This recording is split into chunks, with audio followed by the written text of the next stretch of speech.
Hey there, this is Amelia here. Welcome to Amelia's crossdressing story. Today we are going to share a story called Trip to Paris Part 24. By Teddy. For more interesting and exclusive stories, please subscribe to my channel and support me at Patreon. The makeup artists then had their turn. Jamie was worried as to how much time was spent on her eyebrows. And she should have been. They ended up very thin. A long time was spent on applying makeup, so it was just so. Dorothy wanted everyone to be perfect. There were dressing rooms set up, each one shared by two girls, so that there would be some privacy. Girls were running around in what appeared to be very pretty bridal-style underwear, panties, and undergarments. Teddies. And Ronnie and Jamie in the corsets. Both Ronnie and Jamie were given very nice chokers that looked like it was made out of diamonds to wear. A nice pair of long dangly diamond earrings. And there was also a very nice veil. The bridal show started, and after all the other girls had their turn on the runway in various types of underwear, it was Ronnie and Jamie's turn. They were each handed a very pretty bridal bouquet, the curtain parted, and the announcer said, "Ladies, we now introduce our two girls from France, Ronnie and Jamie. They are wearing identical bridal corsets."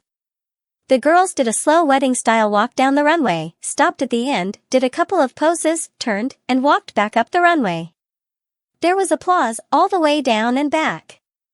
When they walked back through the curtain, they were hustled off to their dressing room. And one of the staff helped them change into their first gowns. They each modeled their bridesmaid dresses and two wedding gowns. After their last wedding gown, they were hustled back to their dressing room. Two girls helped Ronnie into the Oleg Cassini gown, which was a hand-embroidered, beaded lace bodice gown with a full organza skirt. The veil was a lace mantilla. Two other girls were helping Jamie out of her last gown and into a tuxedo while still wearing the corset.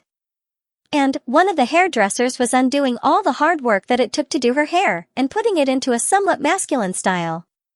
The choker and earrings went. And her makeup was removed. Even in the tuxedo and without makeup, Jamie still looked very feminine. After the last girl had finished her walk on the runway, Jamie and the staffer that was dressed as a minister walked to the end of the runway, turned, and faced the curtain.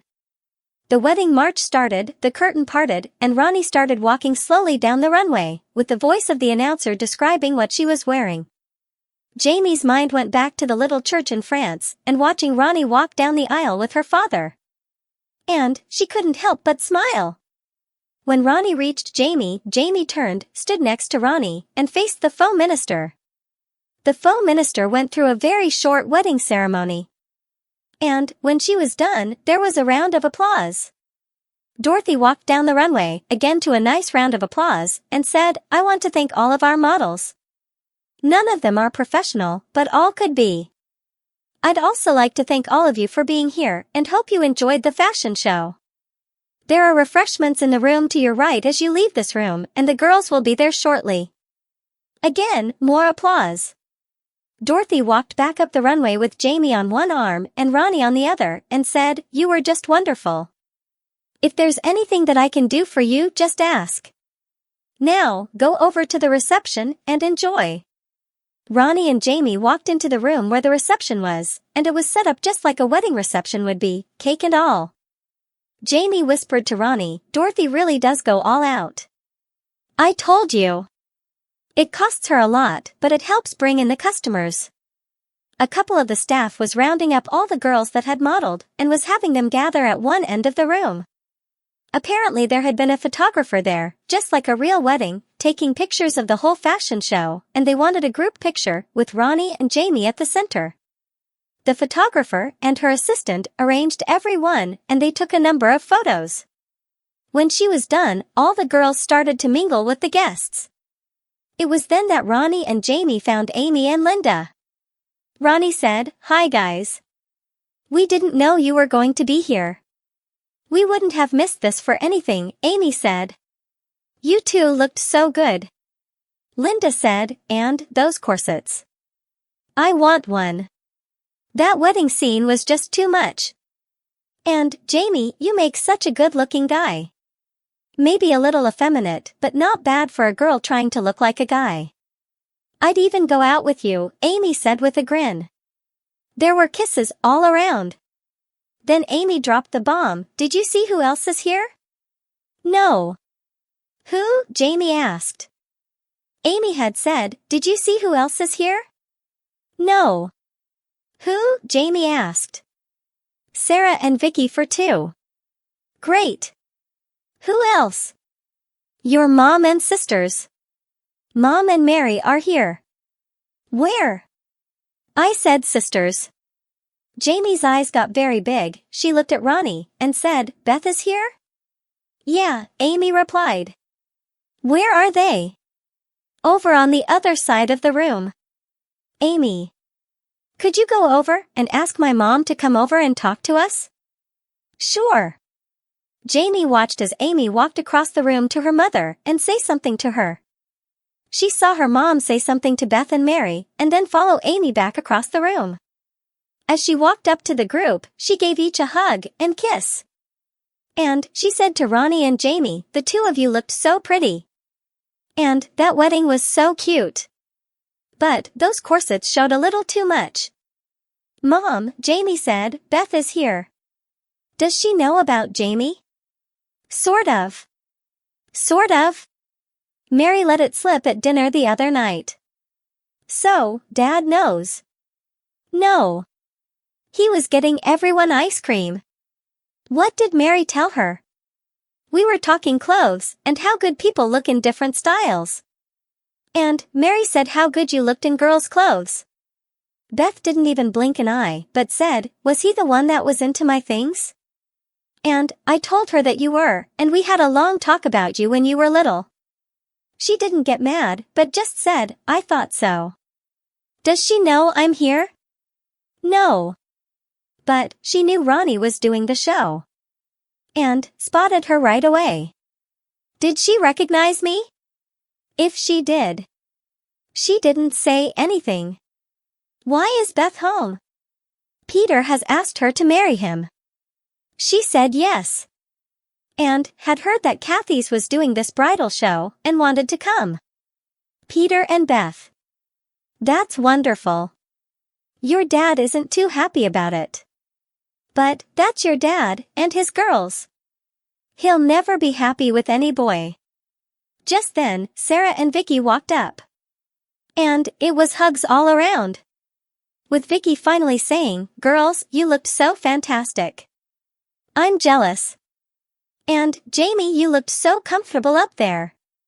Jamie smiled and said, thank you. That's because it was Jamie that was up there. I thought so. You looked at ease. But something's bothering you right now. Want to talk? Jamie took Vicky aside and told her about Beth and Mary. Vicky's reply was, think it might be time that Beth meets Jamie? I don't know how she'll take to this part of me. There's only one way to find out. Just remember that there are people that will never understand you. Out of the corner of her eye, Jamie caught her sisters walking up to the group. They greeted Ronnie with a hug. And chatted with her for a second. And Jamie said to Vicky, it might happen sooner than I want it to. Ronnie called Jamie and Vicky over to the group and introduced Vicky to Beth. Then she said, Beth, this is my very special friend Jamie from France. Jamie, this is Beth, Jason's older sister. Everyone chatted about the show. Then the conversation turned to Beth getting married. But a number of other guests came up to Jamie and Ronnie and commented on the gowns and corsets that they wore. So, the conversation about Beth's upcoming wedding was constantly being interrupted. As the reception started to break up, Jamie and Ronnie said that they needed to go change. And Mrs. Blackwell said that she wanted everyone to meet for dinner later. Jamie gave Ronnie a look of, I don't know. But Ronnie said, we'd love to do that. They chose a time and place to meet, and the girls went back to their dressing area to change. Dorothy and her staff were there, starting to clean up the area. One of the staff went with the girls to help them change, and Dorothy said, girls, don't worry about the corsets right now. You can bring them back to the store next week. And you can keep the other corsets. Thank you again for all your help. Thank you for a wonderful experience, Ronnie said. Let me know if you want to do it again. We just might. After the girls had changed clothes, Jamie looked at herself in the mirror and said, I look like a girl trying to look like a guy. I need to fix my hair and makeup.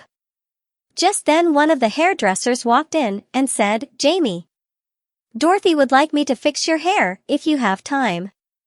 I do. And would really love that.